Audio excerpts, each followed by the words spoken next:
नमस्कार, मैं हूं संजय शर्मा। आप देख रहे हैं 4 PM महाराष्ट्र। क्या हो गया है ट्रंप को? आखिर इतनी बड़ी गलती क्या कर गए? दैनिक भास्कर के राजनीतिक संपादक केपी मलिक से मैंने तमाम मुद्दों पर बातचीत की है और समझने की और समझाने की कोशिश की है कि आखिर जब बुरा वक्त आता है तो क्या होता है। ट्रंप इसका सीधा सीधा उदाहरण है। रोचक बातचीत है। चैनल को सब्सक्राइब करिएगा, ज्वाइन करिएगा। चलते हैं मलिक साहब के पास। 4 PM में बहुत बहुत स्वागत है केपी मलिक साहब आपका। अभिनंदन आपका, आपने मुझे आज समय दिया। बहुत बहुत धन्यवाद संजय जी, आपका भी। और आपकी शर्ट आज जबरदस्त लग रही है। लग रहा है कहीं जबरदस्त पार्टी में जा रहे हैं या आए हैं आप, क्योंकि शर्ट बड़ी चमकदार है आपकी। थोड़ा थोड़ा बम्बई वाला हो गया हूँ ना मैं, तो थोड़ा बम्बई वाला टोन आ गया है मेरे अंदर। जी जी, मुबारक हो आपको। मेरी टीम को पसंद नहीं आती कि हर जगह यही शर्ट पहन के चल देते। मेरी फेवरेट है ना, इसलिए। मलिक साहब, जो है ट्रम्प चचा के लिए बड़ा बुरा दिन आ रहा है। तो कोई यकीन करे या नहीं करे, ज्योतिषी पे मेरे ज्योतिषी ने पहली भविष्यवाणी कर दी कि ईरान बहुत भारी पड़ने वाला है। ट्रंप के जीवन का इतना बुरा होने वाला है जो ट्रंप ने सोचा नहीं। वाकई में लग भी रहा है।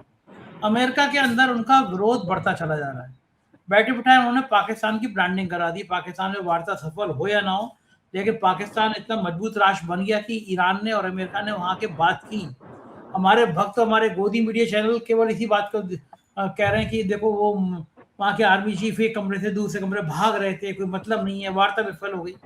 लेकिन हकीकत ये, वार्ता हुई तो अमेरिका और ईरान पाकिस्तान आया तो हमारे विश्व गुरु जी तो पता नहीं कहाँ थे। वो तो विश्व गुरु जी बंगाल के चुनाव में और आसाम के चुनाव में व्यस्त थे। लेकिन पाकिस्तान की स्थिति भारत के मुकाबले में कहीं ज्यादा बेहतर हुई, ये तो मानना ही पड़ेगा। और किसकी गलती है, ये अलग विषय है। मैं जानना चाहता हूँ कि इन हालातों के बाद तो वार्ता विफल हो ही गई है, क्या स्थिति होगी अब ट्रंप चचा के पास इस वार्ता से निकलने का उपाय क्या है? देखिए संजय जी, अगर आप देखें, आज 44 दिन पूरे हो गए हैं युद्ध को स्टार्ट हुए, और 40 दिन के बाद ये शांति वार्ता अमेरिका की तरफ से ही इसकी मांग की गई थी। ईरान की तरफ से कभी शांति वार्ता की मांग नहीं हुई। आपने देखा था कि ट्रंप ने कई बार जो है सीज फायर किया, कभी 24 घंटे, 48 घंटे, कभी 5 दिन, कभी 2 दिन। और देखिए, ईरान की जनता, जो हमारे सूत्र बताते हैं, हमें जो जानकारी मिल रही है, ईरान की जनता इस बात को लेकर सड़कों पर थी कि हमारे लोग नेगोशिएशन करने पाकिस्तान क्यों जा रहे हैं। आप सोचिए, उल्टा लोग तो उनको और तख्तियां लेके आए थे लोग, और तख्ती पे क्या लिखा हुआ था कि दुनिया जंग से डरती है, हम नेगोशिएशन से डरते हैं। क्योंकि आप देखेंगे कि 4 बार नेगोशिएशन अमेरिका कर चुका है, और उसके बाद वो जो है सीज फायर तोड़ देता है और वो फिर युद्ध शुरू कर देता है। अभी आप देखेंगे कि जिस प्रकार से, मैं बिल्कुल आपको यकीन के साथ कह सकता हूं कि किसी को भी ये जानकारी नहीं थी कि ये जो शांति वार्ता है सफल होगी। ये अमेरिका की एक स्ट्रेटजी थी और उन्होंने यूज किया पाकिस्तान को। उनको एक 5-6 दिन का ब्रेक चाहिए था, क्योंकि इजराइल के पास जखीरा खत्म हो चुका। इजराइल को जखीरा भेजना था। अमेरिका की जो हालत खराब हो गई थी मिडिल ईस्ट में, उसको अपने जहाजों को, अपने सैनिकों को वहां भेजना था।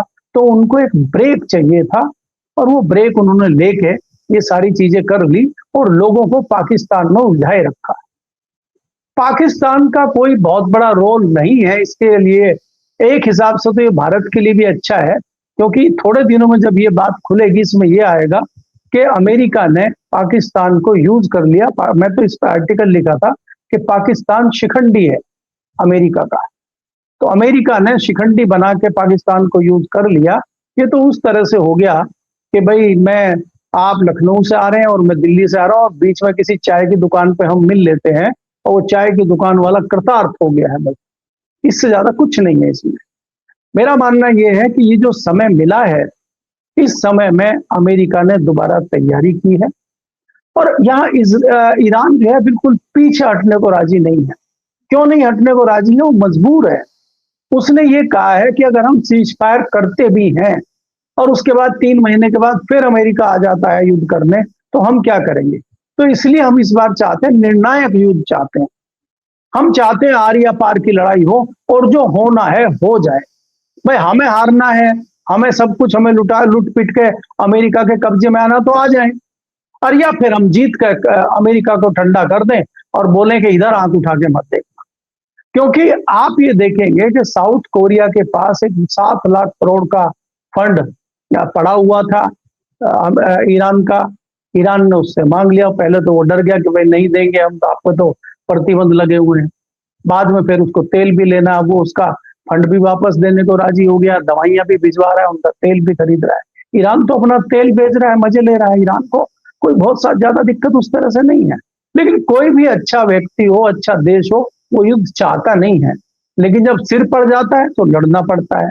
तो मुझे लगता है कि ये जो युद्ध चल रहा है ये ईरान के सिर पे पड़ा हुआ है और ईरान पीछे हटने को तैयार नहीं है। संजय जी, आप ये देखेंगे, आप जिस प्रकार से बात करते हैं इसमें कोई दो राय नहीं है कि ईरान का बड़ा नुकसान हुआ है, वहां पे लोग मरे हैं। आपको तो याद है कि वहां एक बच्चों के स्कूल पे इन्होंने हमला किया था, उसमें लगभग 250 बालिकाएं मारी गई थी। खबर ये आ रही है तेहरान के, मैं कहीं पढ़ रहा था, तेहरान के जो मेयर हैं उन्होंने ये कहा है कि अभी तक तेहरान में लगभग 36,000 घर टूट गए हैं युद्ध में, और हमने 16,000 घर जो है बना के हैंडओवर कर दिए हैं। सोचिए कितनी तेजी से वो काम कर रहा है। और जो वो ट्रेन का पुल इन्होंने तोड़ा था, जो एक पुल तोड़ा था, उसको 3 दिन में उन्होंने चालू कर दिया। तो ईरान की टेक्नोलॉजी भी देखिए आप। तो ईरान की जनता ईरान के साथ खड़ी हुई है। और मैं जो आपको जिक्र कर रहा था कि वहां की जनता सड़क पे आ गई थी नाराज होकर कि हमारे देश के लोग शांति वार्ता में क्यों जा रहे हैं, वो खामनेई जी का एक अपील आई, खामनेई जी का एक जो फतवा जारी हुआ कि भाई मैंने इजाजत दी है और मैंने कहा है कि जाओ, अगर शांति से बात निपटती है निपटाओ, नहीं तो हम युद्ध के लिए तैयार हैं। तब जनता थोड़ी शांत हुई। तो ये हालात ईरान के हैं। तो ऐसे में आप ईरान को ये समझो कि वो झुक जाएगा, पीछे हट जाएगा, वो बिल्कुल नहीं हटेगा। और आपको ये भी पता है कि अमेरिका छद्म युद्ध लड़ रहा है, धोखेबाजी का युद्ध लड़ रहा है, हर बात में उसका झूठ सामने आ रहा है। तो ऐसे में ईरान उसके ऊपर रत्ती भर भी विश्वास नहीं कर रहा है और वो अपनी तैयारी कर रहा है। संजय जी, जी तो ठीक बात है, वो तैयारी कर रहा है, लेकिन अब इन स्थितियों में अगर युद्ध बढ़ेगा तो कीमतें बढ़ेंगी। अमेरिका के अंदर जो आर्थिक साम्राज्य डगमगा रहा है, लोग ट्रंप से नाराज हैं। नवंबर में मिड टर्म इलेक्शन है, क्या लगता है आपको नवंबर से पहले कहीं ट्रंप साहब की कुर्सी को खतरा हो सकता है? और ट्रंप साहब चले गए तो भक्तों का क्या होगा, जो भक्त हवन पूजन करते थे, ट्रंप साहब की मूर्ति लगा के पूजा किया करते थे, जो हमारे विश्व गुरु कहते थे माई फ्रेंड ट्रंप, वो बेचारे रोएंगे, और रोएंगे तो उनको रुमाल कौन देगा? संजय जी, आप देखिए, जो मैंने अभी आपको ईरान की हालत बताई है, ईरान की जनता की हालत बताई है कि ईरान की जनता सड़कों पे है कि आप नेगोशिएशन क्यों कर रहे हैं, और अमेरिका की जनता इसलिए सड़कों पे है कि आप युद्ध क्यों लड़ रहे हैं। विरोधाभास देखिए, मजे की बात, क्योंकि ये जो मूर्खतापूर्ण निर्णय ट्रंप ने लिया है और मूर्खतापूर्ण ये बातें कर रहा है, ये गिर चुका है। वहां की जनता इनके साथ नहीं है। आप ये देखिए कि ईरान में तो जो बड़े बड़े अधिकारी थे, बड़े बड़े रणनीतिकार थे, उनकी हत्या कर दी गई है। लेकिन अमेरिका के रणनीतिकारों की, नेताओं की, सेना के शीर्ष अधिकारियों की तो हत्या हुई नहीं है, ना किसी की युद्ध में मौत हुई है। लेकिन इस्तीफा कई लोगों ने दे दिया, कई लोग पीछे हट गए। तो ऐसा क्यों हो रहा है अमेरिका में, अगर अमेरिका इतना ही तैयार है? तो कहीं ना कहीं विपक्ष का दबाव है, इनके सांसदों का दबाव है, और जो जनता है उसका बहुत दबाव ट्रंप के ऊपर है। तो ये तो निश्चित है, अगर ये चुनाव में जाते हैं तो इनकी हार निश्चित है वहां पे।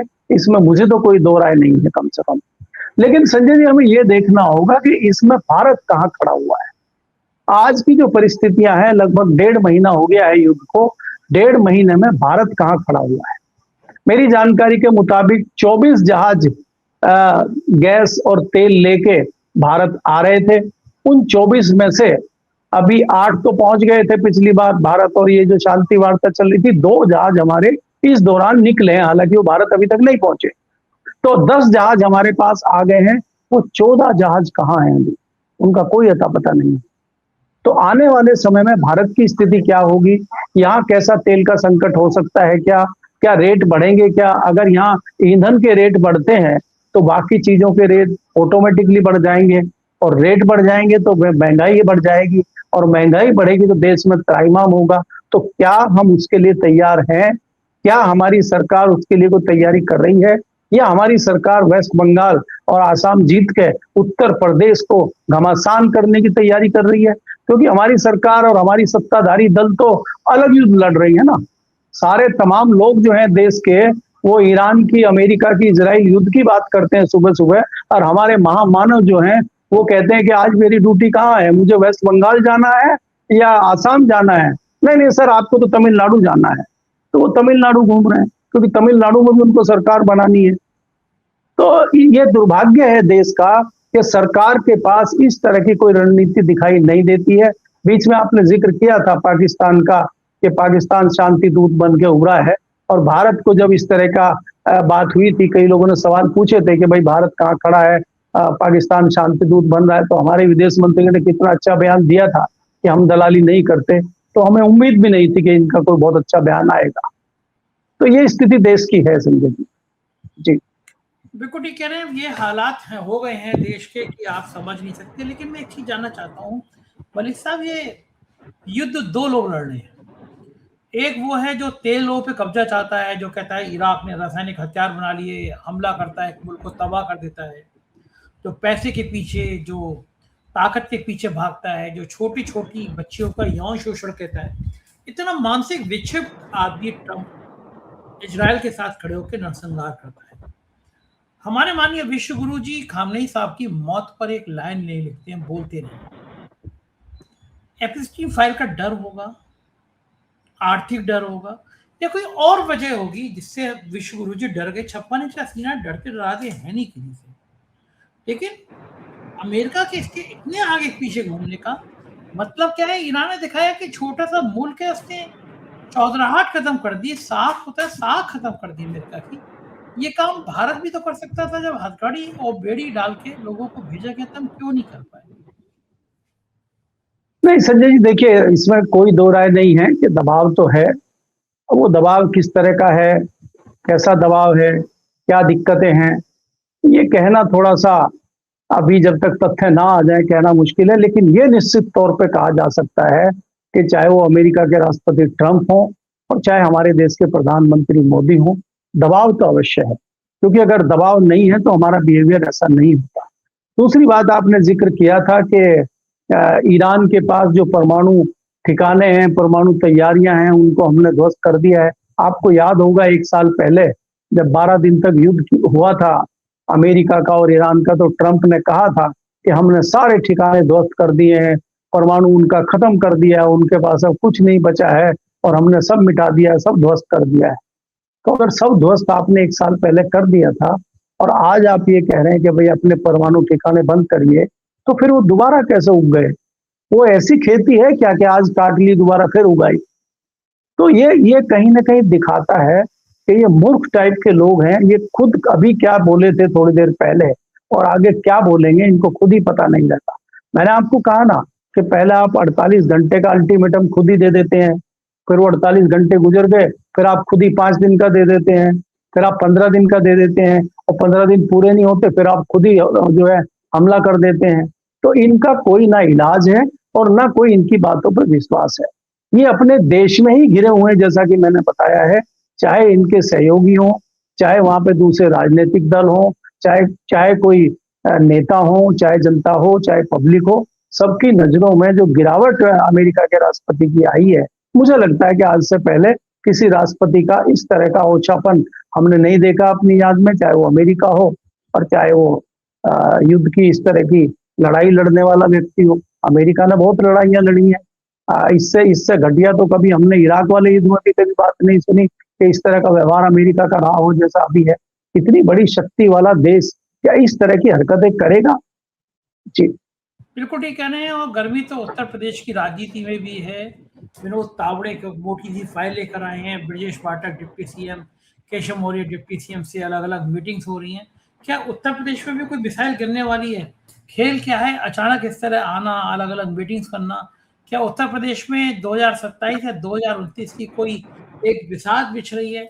योगी आदित्यनाथ के खिलाफ बिछ रही है, पक्ष में बिछ रही है? चल क्या रहा है? देखिए संजय जी, अगर आप देखें 2024 के बाद भारतीय जनता पार्टी का शीर्ष नेतृत्व सत्ता में है और आप जानते हैं कि ये सरकार किस प्रकार से चल रही है।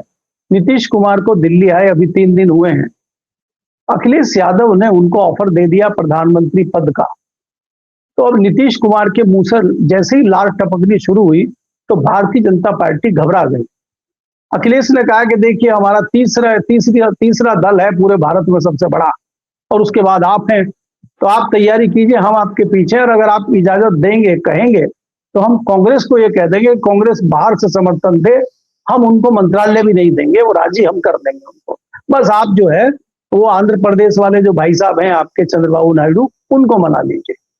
तो जैसे ये सुगबुगाहट कल दिल्ली में शुरू हुई, कहीं ना कहीं गुजरात लॉबी में हड़कंप हो गया, और जो महत्वपूर्ण जिम्मेदारी विनोद तावड़े जी के पास बिहार की थी, क्योंकि वहां पे इनको क्राउन पहनाना है, ताज पहनाना है नए मुख्यमंत्री को, तो इनको तत्काल बोला भूल जाओ पटना वटना, छोड़ो बिहार, सीधा बाबा के वहां पहुंचो, क्योंकि इधर बाबा का सोटा घूम रहा है, कहीं ऐसा ना हो कि बाबा भी सोटा लेके अखिलेश के पीछे ही खड़े हो जाएं, क्योंकि कमी तो ये बाबा के साथ कर नहीं रहे हैं। तो आपदा में अवसर एक बाबा को मिल गया है, और तावड़े जी वहां पे जो है चक्रव्यूह बिछाने पहुंचे हैं, लेकिन वो चक्रव्यूह में बाबा फंस पाएंगे कि नहीं फंस पाएंगे, अभी ये इस तरह की कहानी चल रही है, क्योंकि तावड़े जी पहुंचे हैं और बाबा वेस्ट बंगाल पहुंच गए हैं। तो ये क्या कहानी चल रही है कि लखनऊ में मीटिंग हो और वहां बाबा ना हो, तो क्या रणनीति चल रही है, ये सोचने वाली बात है। आपको देखना होगा कि उत्तर प्रदेश में स्थिति बहुत बढ़िया नहीं है 24 के बाद, और बाबा को किसी भी तरह से कमजोर आंकना मुझे नहीं लगता कि हमें सोचना चाहिए। अगर भारतीय जनता पार्टी कुछ भी उत्तर प्रदेश में करती है तो वहां बिना बाबा के नहीं कर पाएगी। और अभी ये दिल्ली एक ये भी सोच सकती है कि भाई नीतीश कुमार की तरह बाबा को यूज करो चुनाव के लिए, उनके चेहरे पर चुनाव लड़ो और बाद में इनको कमजोर कर दो और किसी और को मुख्यमंत्री बना दो। तो गुजरात लोग तो ऐसी चीजें सोच के ही आगे तैयारी करती है। अब इतनी आगे तैयारी हो चुकी है कि नहीं हो चुकी है, और अगर ये तैयारी गुजरात लोग भी कर रही है तो क्या बाबा का सोटा जो है उसमें कुछ कमजोरी आ गई है, सोटा कुछ हल्का हो गया है या सोटा कमजोर हो गया है, फिर हमें ये भी सोचना पड़ेगा संजय जी। बिल्कुल ठीक बात है। राजनीति में क्या कमी आ गई इसका अध्ययन करना पड़ेगा, क्योंकि दिन पर दिन चीजें खराब हो रही हैं, बिगड़ रही हैं। बहुत बहुत शुक्रिया मलिक साहब, आपने मुझे समय दिया, बातचीत की, थैंक यू सर। ये देखिए केपी मलिक जी, पूरी बातचीत आपने सुनी और ये बात सही है कि आने वाले दिनों में ईरान का पलड़ा भारी होगा, और भारत के लोगों को समझना चाहिए, सोचना चाहिए कि वो लफाजी करने से, 56 इंच के सीने की बात करने से काम नहीं चलता। बात धरातल पर होती है। हम लोग इतने कमजोर हो गए कि जो ईरान हमारे साथ था, हम खामनेई साहब की मौत के बाद उसके लिए ट्वीट भी नहीं कर सके। आप क्या सोचते हैं बताइएगा जरूर, चैनल पर कमेंट कीजिएगा। बहुत बहुत शुक्रिया, थैंक यू।